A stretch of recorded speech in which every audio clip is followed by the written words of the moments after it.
ప్రధానంగా ఆయన స్పీచెస్లో ఒక మేధావికి ఉండాల్సిన లక్షణాలన్నీ ఉంటాయి. ఒక హిస్టారికల్ పర్స్పెక్టివ్ మాట్లాడిన సైద్ధాంతిక పునాది ఉంటుంది ఆయన దగ్గర.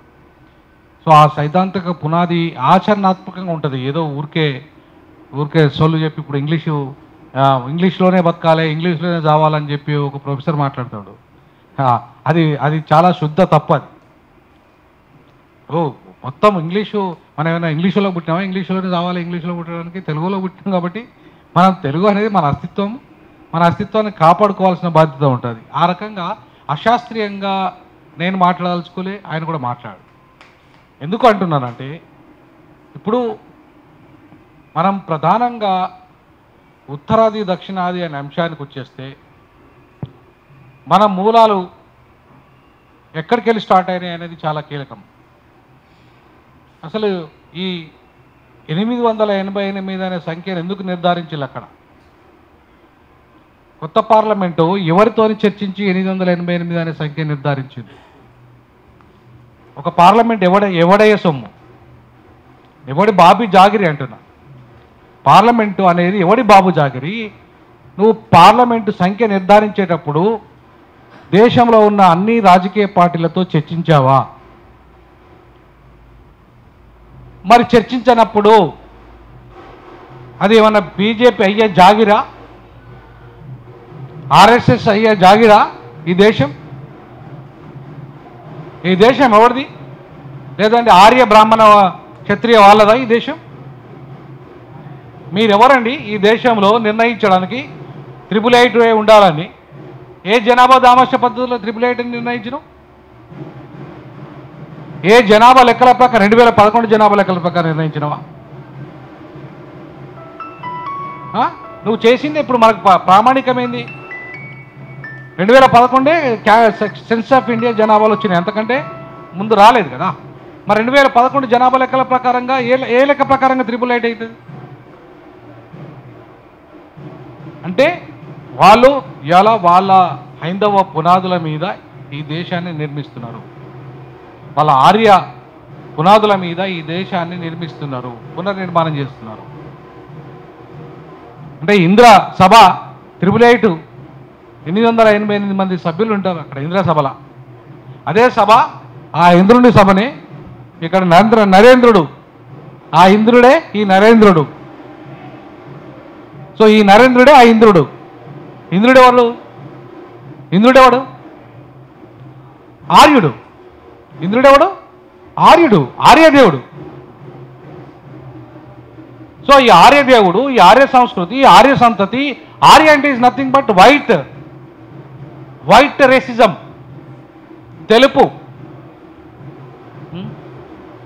వలస వచ్చినవాడు అంటే వలస వచ్చినవాడు నిర్ణయిస్తున్నాడు మొత్తం ఈ దేశం ఎట్లుండాలని. ఇవాళ వాడేమంటాడు? మొన్నటిదాకా హిందుస్థాన్ అని ఉండాలన్నాడు, ఇలా భారత్ ఉండాలని చెప్తున్నాడు.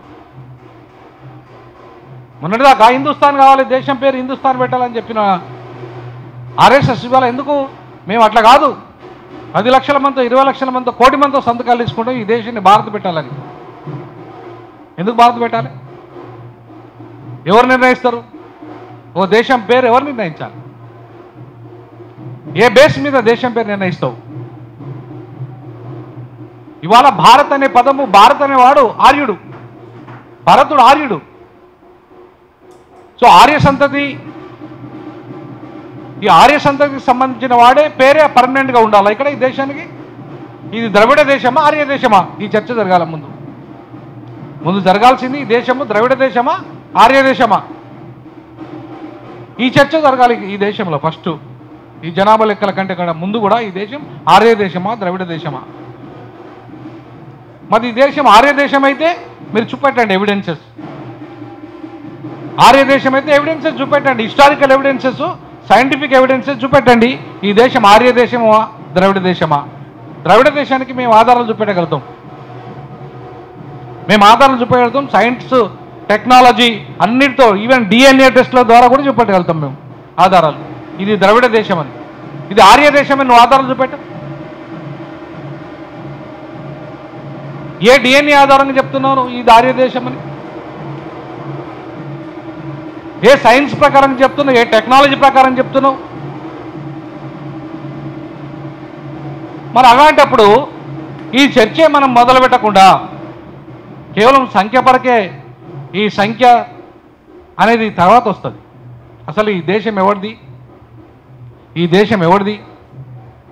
ఈ దేశం మనదైనప్పుడు ఈ మన సంస్కృతి, మన భాషలు, మన అస్తిత్వము ఏమవుతున్నాయో మనం చర్చకు పెట్టకుండా, మాట్లాడకుండా వాడు పెట్టిందే, వాడిచ్చిన చర్చనే మనం పెడుతున్నాం పూర్తి స్థాయిలో.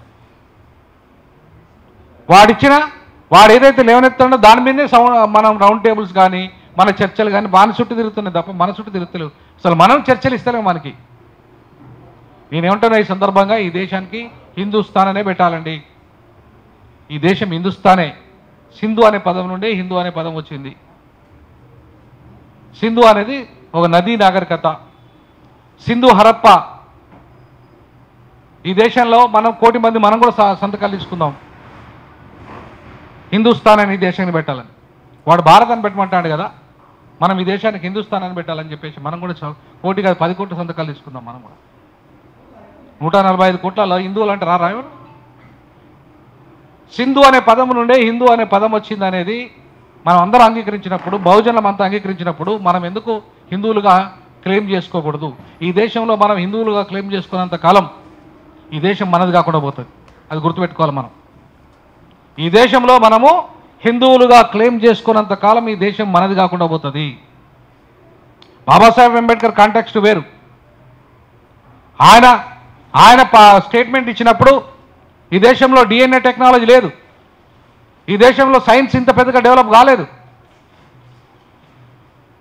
డిఎన్ఏ టెక్నాలజీ వచ్చిన తర్వాత ఇప్పుడు DNA is playing artificial intelligence. ఆర్టిఫిషియల్ ఇంటెలిజెన్స్లో అత్యంత కీలకంగా ఏంటిది పోషించేది? డిఎన్ఏతోనే డిఎన్ఏ నమూనా. ఇలా డిఎన్ఏ నమూనాను కూడా మారుస్తున్నారు వాళ్ళు. మన డిఎన్ఏ నమూనాను కూడా మారుస్తున్నారు వాళ్ళు. మన మూలాలను కూడా మారుస్తున్నారు వాళ్ళు. సో కాబట్టి ఇవాళ ఈ డిఎన్ఏ ఆర్టిఫిషియల్ ఇంటెలిజెన్స్ అనేది ఇప్పుడు 21st సెంచరీ టెక్నాలజీ. ఈ 21st సెంచరీ టెక్నాలజీలో DNA is playing very important role. ఇలా రోగాలు అనేటివి ఏదో వాతావరణం నుండి వచ్చేది పరిస్థితులు కాదు, డిఎన్ఏ నుండే ఉంటాయి. ఇప్పుడు డిఎన్ఏ మొత్తానికి ఇండివిజువల్ అంటే నీ డిఎన్ఏ వేరు, అన్న జీన్స్ వేరు, నా జీన్స్ వేరు, నీ జీన్స్ వేరు, నీ జీన్స్ వేరు, నీ జీన్స్ వేరు, అందరి మన మెజారిటీగా ఉన్న దాంట్లో మనం అంతా ద్రవిడ జీన్స్గా ఉన్నాము. మన డిఎన్ఏ ద్రవిడ డిఎన్ఏ. కాబట్టి ఇవాళ చాలా స్పష్టంగా మనం అర్థం చేసుకోవాల్సింది ఏంటంటే ఈ దేశము సింధు దేశము, ఈ దేశం హిందూ దేశము. అందుకే సుప్రీంకోర్టు కూడా చెప్పింది ఈ దేశము హిందూ దేశం అని చెప్పింది. సుప్రీంకోర్టు కూడా ఏదో ఎవిడెన్స్ లేకుండా చెప్పలేదు హిందూ దేశం అని. సో ఈ దేశం హిందూ దేశం అయినప్పుడు, ఈ సింధు దేశమే హిందూ దేశమైనప్పుడు ఈ దేశంలో ఈ మెజారిటీ హిందువులు ఎవరైతే ఉన్నారో వాళ్ళ నిర్ణయం జరిగిందా పార్లమెంట్లో సంఖ్య పెంచేటప్పుడు హైందవ నిర్ణయం జరిగిందా? హైందవుల నిర్ణయం ప్రకారం జరిగిందా? హిందువుల నిర్ణయం ప్రకారం జరిగిందా? ఆర్యుల నిర్ణయం ప్రకారం జరుగుతున్నాయా నిర్ణయాలు? ద్రవిడుల నిర్ణయాల ప్రకారం జరుగుతున్నాయా? కాబట్టి ఇవాళ మనం మిత్రులారా ఇవాళ తేల్చాల్సింది అఖండ భారత్ అనేదే లేదు ఈ దేశంలో. ఇలా అఖండ భారత నిర్మాణంలో భాగంగా ఏర్పడదే త్రిబుల్8. అఖండ భారత్ త్రిబుల్8 అనే దాన్ని అఖండ భారత నిర్మాణంలో భాగంగా ఇవాళ ఈ చుట్టుపక్కల దేశాలు ఏవైతున్నాయో వాటన్నిటినీ ఎట్టి పరిస్థితుల్లో భారతదేశం రేపు కబ్జా చేసుకోబోతున్నది. అవి ఉండయి. కాశ్మీరు, జమ్మూ కాశ్మీర్ మొన్నటిదాకా ఉండే సపరేట్, కానీ ఇప్పుడు కాశ్మీర్ ఇండియాలో భాగమే. మనం దాన్ని సపరేట్గా చూడలేము. అది రద్దయిపోయింది. రానున్న రోజుల్లో ఆఫ్ఘనిస్తాన్ కానీ, పాకిస్తాన్ కానీ, నేపాల్ కానీ, భూటాన్ కానీ అవి ప్రత్యేక దేశాలుగా ఉండే పరిస్థితి లేదు. బంగ్లాదేశ్ పరిస్థితి అయిపోయింది. ఇప్పటికే బంగ్లాదేశ్ పరిస్థితి అయిపోయింది. అస్తిత్వం పోతుంది. త్వరలోనే బంగ్లాదేశ్ భారత్లో విలీనం కాబోతున్నది. నేపాల్ కాబోతున్నది, భూటాన్ కాబోతున్నది. అందుకే సీట్ల సంఖ్య అక్కడ పెరిగింది. అఖండ భారత నిర్మాణం జరిగింది. ఇవాళ పార్లమెంటులో మీరు బొమ్మ చూడండి, అఖండ భారత్ బొమ్మ ఉంటుంది అక్కడ. బాగా వ్యతిరేకత ఎక్కడికి వెళ్ళి వచ్చేస్తుందంటే దక్షిణాది నుండి వస్తుంది. కాబట్టి ఆ సింగోళ్ళు తీసుకొచ్చి అక్కడ పెట్టారు. వ్యతిరేకత ఎక్కడికి స్టార్ట్ అవుతుంది? దక్షిణాది. అఖండ భారత నిర్మాణానికి మొట్టమొదటి అడ్డంకి ఎవరు? దక్షిణాది, సౌత్. అందుకే వాళ్ళేం నోరు మూయాలనే ఉద్దేశంతో తీసుకొచ్చి ఆ సింగోలు తీసుకొచ్చి ఒకటి పెట్టేశారు ధర్మదండం పేరు మీద పెట్టి వాళ్ళు ఏం చేయబోతున్నారంటే అక్కడ రామరాజ్యం, రాముడు ఇక్కడ పడుతాడు, హనుమంతుడు వస్తాడు ఇక్కడ దక్షిణాదిలో. సేమ్ అంతే బొమ్మ వస్తుంది.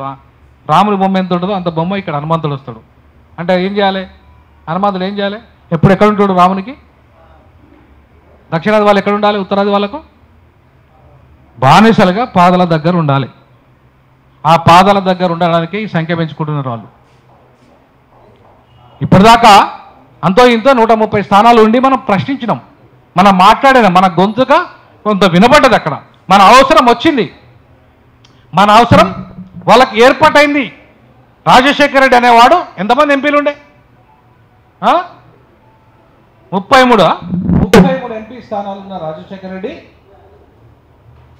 ఏమని సవాల్ విసిరిండు? సేమ్ సొంత కాంగ్రెస్ పార్టీకి గ్యాస్ నేను ఫస్ట్ నా ప్రజలకు ఇచ్చిన తర్వాతనే నేను గుజరాత్కి ఇస్తాను. గ్యాస్ నా ప్రాంతంలో ఉత్పత్తి అవుతుంది గ్యాసు, నేను ఇక్కడ ఫస్ట్ నా ప్రజలకు ఇచ్చిన తర్వాత, ఇక్కడ కరెంట్ ఇచ్చిన తర్వాతనే నేను అక్కడ ఇస్తా అంటే సోనియా గాంధీ ఏమన్నది? నేనా సుప్రీం నువ్వా? నేనా సుప్రీం నువ్వా? పార్టీకి ఉత్తరాది పార్టీ దక్షిణాది పార్టీ ఏది కాంగ్రెస్ పార్టీ ఉత్తరాదా దక్షిణాదా? ఎవరు నిర్మాణం చేసిండు? ఉత్తరాది పార్టీ. అది నా శవం మీదనే నీ తెలంగాణ ఇచ్చుకోవాలన్నాడు. నీ తెలంగాణ రాష్ట్రము ఒకవేళ ఏర్పడాలంటే అది నేను దక్షిణ తర్వాతనే సాధ్యం అంటే మనం చంపి తెలంగాణ ఇచ్చిండ్రు వాళ్ళు. వాస్తవాలని నేను చెప్పేది, దీస్ ఆర్ ద ఫ్యాక్ట్స్ అంటే. వాళ్ళు రాజశేఖర రెడ్డి ఎట్లా చచ్చిపోయాడు? ఎందుకు చచ్చిపోయాడు?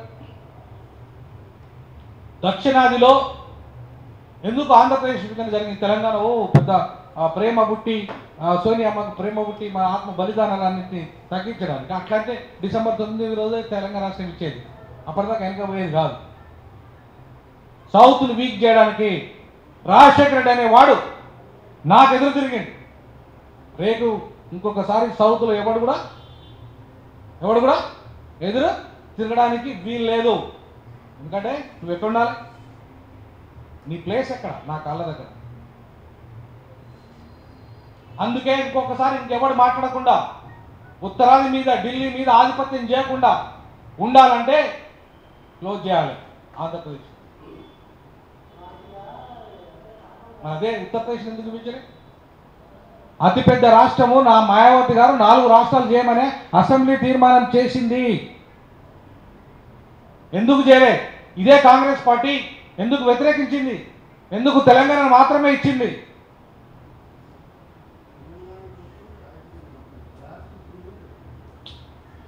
నేను మాట్లాడుకుని నేను నువ్వు మాట్లాడు నా డోంట్ ప్లీజ్ క్వశ్చన్ చేయ ఇప్పుడే. ఎందుకంటే వాళ్ళకి కొన్ని అర్థం కావాలి సమస్య. నువ్వు చెప్పుకో, నీకు ఎట్లా మాట్లాడే అవకాశం ఇస్తారు కదా. నేను ఏమంటున్నానంటే ఇవాళ 80 సీట్లు ఉండి 4 రాష్ట్రాల తీర్మానం చేసింది ఉత్తరప్రదేశ్ అసెంబ్లీ. 4 రాష్ట్రాలు చేయమని ఎందుకు జరగలేదు ఇప్పటిదాకా? ఎందుకు చేయలేదు? మనకంటే బాగా అడ్వాన్స్ అయినది ఆ రాష్ట్రమా ఉత్తరప్రదేశ్? ఇప్పుడు 63 సీట్లు పెరగబోతున్నాయి ఉత్తరప్రదేశ్లో. ఎన్ని పెరగబోతున్నాయి? 2011 జనాభా లెక్కల ప్రకారంగా ఇప్పటికే 80 సీట్లు ఉన్నాయి అక్కడ. ఇంకొక 63 పెరుగుతున్నాయి పెరిగిన జనాభాకు అనుకూలంగా.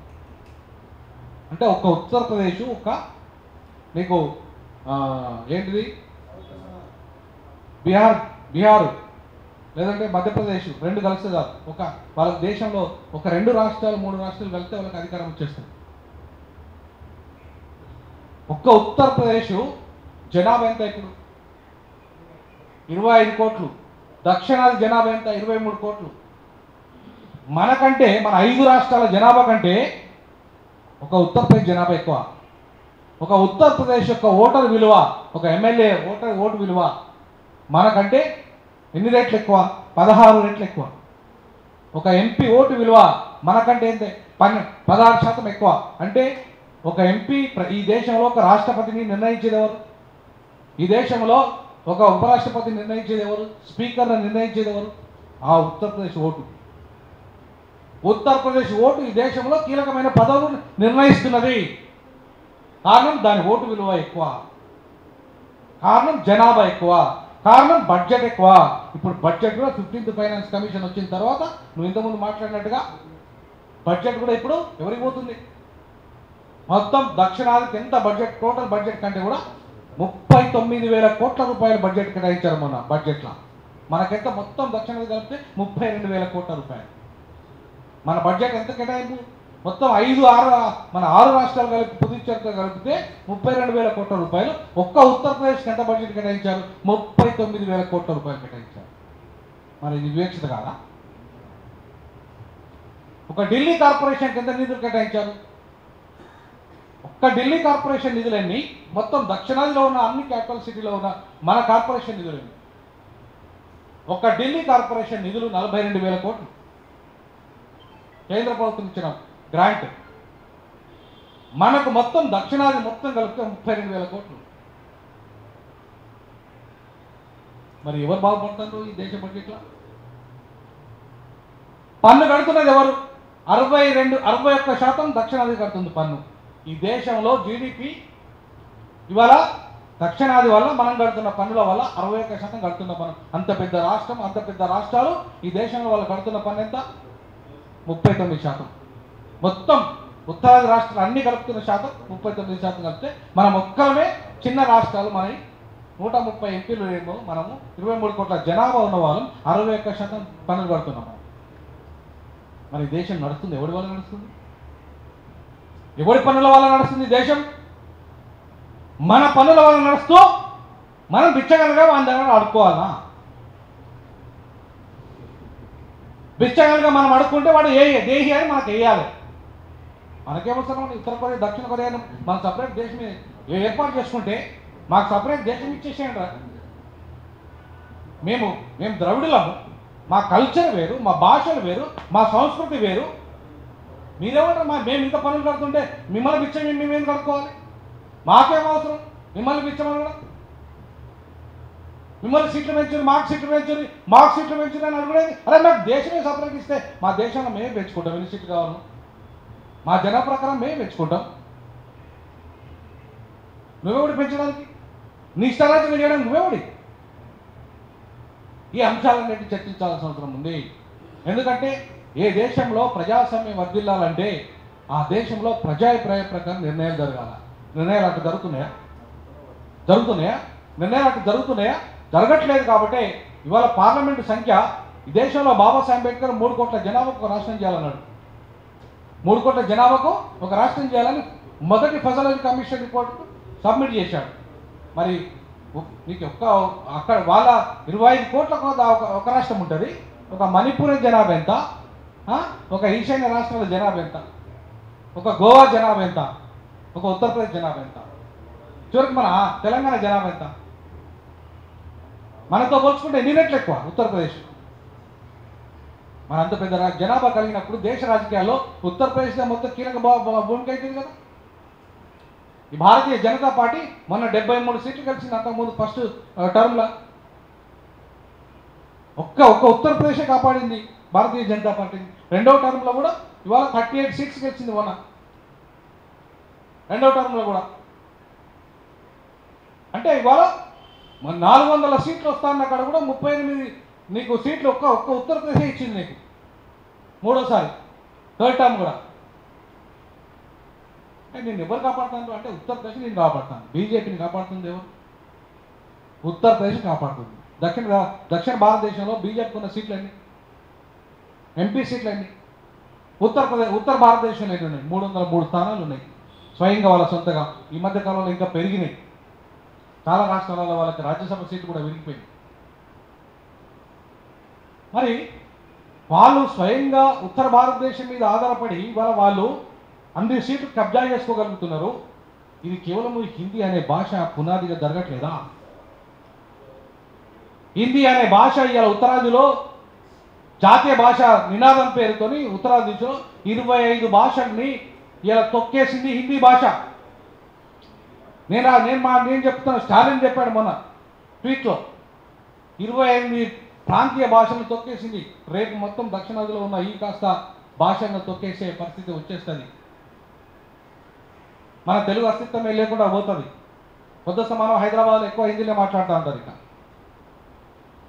సో కాబట్టి ఇవాళ ఇంత ప్రమాదాలు జరుగుతుంటే, ఇంత అన్యాయం దక్షిణాదికి జరుగుతుంటే మనం ఎక్కడ కూడా ఇవాళ మాలమాదిగ పంచాయతీలలోనే ఉన్నాం, లేకపోతే ఇంకా ఏది లమ్మడి ఆదివాసీ పంచాయతీలలోనే ఉంటాం, బీసీలలో మంగళ శాఖల పంచాయతీలలోనే ఉంటాం. అరే ఈ దేశంలో ఎంత డబ్బులు లక్షల కోట్ల రూపాయలు ఒక్కొక్కడు దోచేస్తున్నాడు, మింగేస్తున్నాడు. ఇవాళ మొత్తం అధికారం వాళ్ళ గుప్పిట్లో పెట్టుకుంటున్నారు. ఉత్తరాది వాళ్ళ అధికారం గుప్పిట్లో పెట్టుకున్నారు. ఈ దేశ గుప్పిట్లో పెట్టుకుంటే ఇక్కడున్న అగ్రవర్ణాలు మొత్తం గుప్పిట్లో పెట్టుకొని లక్షల కోట్లు మింగేస్తూ మనకు బ్యాక్లాగ్ పోస్టులు రాకుండా, బడ్జెట్ రాకుండా, ఎన్నో అవకాశాలు రాకుండా ఇంత దుమార్గాలు చేస్తుంటే ఇవాళ మనం మాలమాదిగ పంచాయతీ పేరు మీద ఇంకా కొంత సమానం తిట్టుకుంటూ కూర్చుంటున్నాం. ఇలా ఉత్తర దక్షిణాది అనే అంశాన్ని అత్యంత కీలకంగా మనం ఎందుకు మాట్లాడకూడదు? తమ్ముడు ఇవాళ బీసీకే ఒక పార్టీ దక్షిణాది పార్టీ కాబట్టి ఆ విషయంలో మొదటి చర్చగా పెట్టింది, బలమైన చర్చ పెట్టింది. అదే ఎవరైనా కాంగ్రెస్ పెట్టగలుగుతారా దాని మీద? ఊరికే పోయి రేవంత్ రెడ్డి మాట్లాడతాడు కానీ నిర్ణయాలు ఎవరు చదువుతారు? రేపు రేవంత్ రెడ్డి తీసిపడేందుకు ఎదుర్కోపోతారు. ఇప్పటికే బీజేపీ ఏజెంట్గా ఉన్నారో బాయ్ నేను తీసిపడేంతమనే హెచ్చరికలు కూడా వచ్చేస్తున్నాను. వస్తలేవా? ఎందుకంటే ఇవాళ దేశంలో ఇవాళ కాంగ్రెస్ పార్టీని కాపాడుతుంది రెండే రాష్ట్రాలు, కర్ణాటక అయినా తెలంగాణ. ఒకవేళ ఈ 2 రాష్ట్రాలు కనుక కాంగ్రెస్ చలవలు వెళ్తే ఇవి మాకు అవసరం లేదన్నాం అనుకో, ఏంటి కాంగ్రెస్ పరిస్థితి? కాంగ్రెస్ పరిస్థితి ఏంటి? ఒక దేశంలో మొత్తం ఈ దేశాన్ని సుదీర్ఘకాలంగా ఏలిన పరిస్థితి కాంగ్రెస్ పార్టీ జీరో అయిపోతుంది. ఇవాళ అనివార్యంగా దక్షిణాది మీదకి వచ్చి ప్రియాంక గాంధీ వచ్చి గెలిచింది ఎక్కడ గెలిచింది? నీ ఉత్తరప్రదేశ్ ఎందుకు గెలుస్తలేదు? నీ అడ్డ కదా అక్కడ, మీ అడ్డలకు గెలవలేక, మిమ్మల్ని అక్కడ చూడలేక మీ ఆదరణ పోయి ఇవాళ ఇక్కడికి వచ్చేసింది మీరు బీజేపీ వల్ల.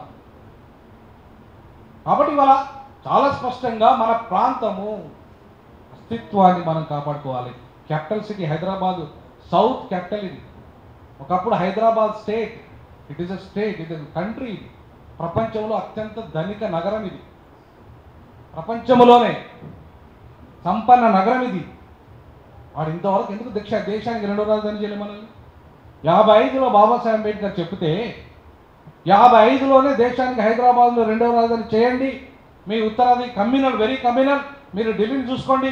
ఈ ప్రాంతం వెరీ సెక్యులర్, ఈ ప్రాంతం సైంటిఫిక్గా ఉంటుంది, సైంటిఫిక్ టెంపర్ ఉంటుంది.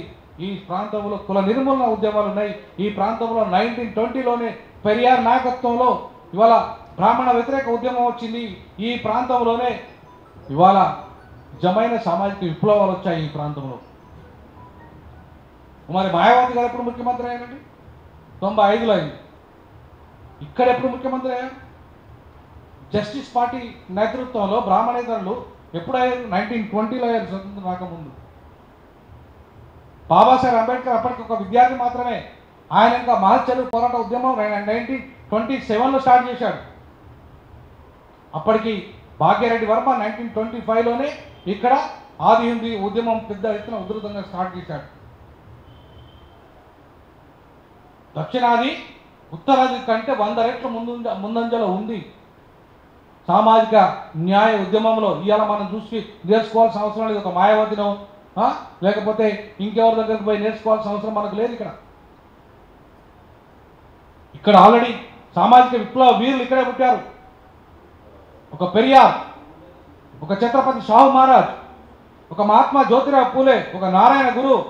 ఇవాళ మొత్తం మహనీయులంతా ఎక్సెప్ట్ కాంశీరాం గారు తప్ప మొత్తం సామాజిక విప్లవ వీరులంతా ఈ గడ్డ మీద, ఈ దక్కన్ గడ్డ మీద పుట్టారు.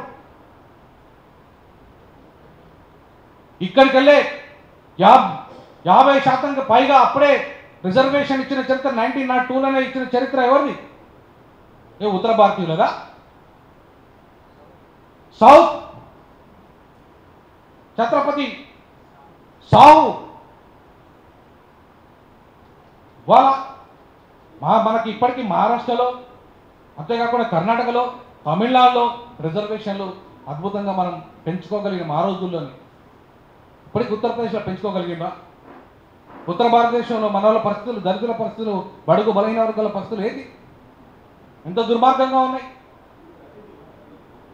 100 ఇప్పుడు ఉత్తరప్రదేశ్ కంటే మనం 100 రెట్లు బెటర్గా ఉన్నాయి. మనల్ని మాత్రం విభజించిండ్రు వీళ్ళు. బాగా వెనుకబడ్డ వాళ్ళని కదా విభజించాల్సింది. ఒక రాష్ట్రాల విభజన ఎందుకు జరగాలి? పరిపాలన విభజన కోసం జరగాలి, ప్రజల సమగ్ర అభివృద్ధి కోసం జరగాలి. మరి పరిపాలన విభజన జరగాల్సింది అక్కడ కదా. అతిపెద్ద రాష్ట్రం జనాభా ఉత్తరప్రదేశ్ కదా, అక్కడ కదా ముందు రాష్ట్ర విభజన జరగాలి. ఎందుకు జరగలేదంటున్నా, ఎందుకు జరుగుతలేదంటున్నా. సో వీటన్నిటిని చర్చించాల్సిన బాధ్యత లేదా మన మీద? పూలే అంబేద్కర్ వాదులుగా, పెరియార్ వాదులుగా మన మీద లేదా? ఈ దేశంలో మన ఓటు రేపు అస్తిత్వం లేకుండా పోతుంది. ఇంకా మన ఓటుతో విలువ పనే లేకుండా పోతుంది. కాబట్టి ఇవాళ ఈ విషయాల పట్ల సమగ్రంగా మనం ఇంకా చర్చించుకోవాల్సిన అవసరం ఉంది. ఇవాళ మన ప్రాంతంలో ఒకవేళ పెరిగితే 20 నుండి 25 సీట్లు మాత్రమే పెరుగుతుంది దక్షిణాది. 28 వరకు మాత్రమే పెరుగుతుంది దక్షిణాది. కానీ వాళ్ళ దగ్గర పెరుగుతుంది ఎంత? 149 నుండి 150 మధ్యలో పెరుగుతున్నాయి వాళ్ళు. అంటే ఇప్పటికే అతిపెద్ద సంఖ్య వాళ్ళ ఉత్తర భారతదేశం. కేవలం 3 రాష్ట్రాలు 4 రాష్ట్రాలు కలిపితే 303 స్థానాలు. మరి వాళ్ళు ఇంకా 120 150 స్థానాలు పెరిగిపోతే అక్కడ అసలు మన అవసరం ఉంటుందా? అక్కడ ఏమన్నా మన అవసరం ఉంటుందా? అందుకే వాళ్ళ స్టాలిన్ ఏమని డిమాండ్ చేస్తున్నాడు? 71 జనాభా ప్రకారంగా అట్లనే ఉండాలి. మళ్ళీ స్టేటస్కో ఇంకా 30 స్టేటస్కో ఉండాలి. మన డిమాండ్ అదే ఉండాలి. ఇంకా 30 వరకు పెంచొద్దు. ఇక పెంచితే దేశంలో 3 కోట్ల జనాభాకు ఒక రాష్ట్రం చేయండి. 3 కోట్ల జనాభాకు ఒక రాష్ట్రం చేయండి. మీరు ఇప్పుడు చేస్తే ఈ డీలిమిటేషన్లో 3 కోట్ల జనాభాకు ఒక రాష్ట్రం. దేశం మొత్తం ఇప్పుడు 140 కోట్ల 145 కోట్ల జనాభా ఉంది కదా, 3 కోట్ల జనాభాకు ఒక రాష్ట్రం చేయండి. అప్పుడు ఎన్ని రాష్ట్రాలు అయితే అన్న? ఎన్ని రాష్ట్రాలు అయితే? ఒక 3 కోట్ల జనాభా 140 కోట్ల అంటే 135 కోట్ల జనాభా అంటే కనీసం 3 కోట్ల కోట అంటే ఆంధ్రప్రదేశ్ 2 అయిపోతాయి. సో 60-70 అంటే మనం ఇవాళ కేవలం 25 కోట్ల జనాభా ఉన్న అమెరికా 50 చిన్న రాష్ట్రాలుగా ఇవాళ డివైడ్ అయిపోయి 18 సంస్థానాలుగా ఉండే అది ఇవాళ 50 రాష్ట్రాలు అయితే 565 సంస్థానాలుగా విలీనమైన భారతదేశంలో ఒక 50 రాష్ట్రాలను వద్దాం మనకు కనీసం మినిమం. అంటే ఇంత దుర్మార్గంగా ఉత్తర భారతదేశ ఆధిపత్యం, బ్రాహ్మణ ఆధిపత్యం కోసం, పెట్టుబడిదారుల ఆధిపత్యం కోసం ఈ దేశాన్ని ఇష్టారాజ్యంగా మీరు నడిపిస్తూ ఉంటే మేము ఇంకా సైలెంట్గానే ఉండాలి. కాబట్టి వీటన్నిటి మీద మనం చాలా సమగ్రంగా రానున్న రోజుల్లో ఇంకా చర్చలు చేయాల్సిన అవసరం ఉంది. మన డీజాక్ ఏర్పడింది అందుకు, దక్షిణాది జాయింట్ యాక్షన్ కమిటీ ఏర్పడింది అందుకే. దయచేసి మీరు అందరూ కూడా అందులో జాయిన్ కానీ. అందులో D6 ఇవాళ ఛానల్ మనది కొంచెం ద్రవిడ మీడియా, D6 ద్రవిడ మీడియా అని మన ఛానల్ కూడా సబ్స్క్రైబ్ చేసుకోండి. ఎవరైతే చేసుకున్న వాళ్ళు ఉంటే D6 ద్రవిడ మీడియా అని ఛానల్ సబ్స్క్రైబ్ చేసుకోండి. రానున్న రోజుల్లో పూర్తి స్థాయిలో బీజేపీ అనే ఒక పొలిటికల్ పార్టీ కూడా ప్లాన్ చేస్తున్నాను నేను. ఇంకా 2 తెలుగు రాష్ట్రాలలో ఇది బీసీకి ఏమో తమిళ్ వాళ్ళది ఆ గడ్డ మీద పుట్టిన పార్టీ కాబట్టి మనకు తెలుగు రాష్ట్రాలు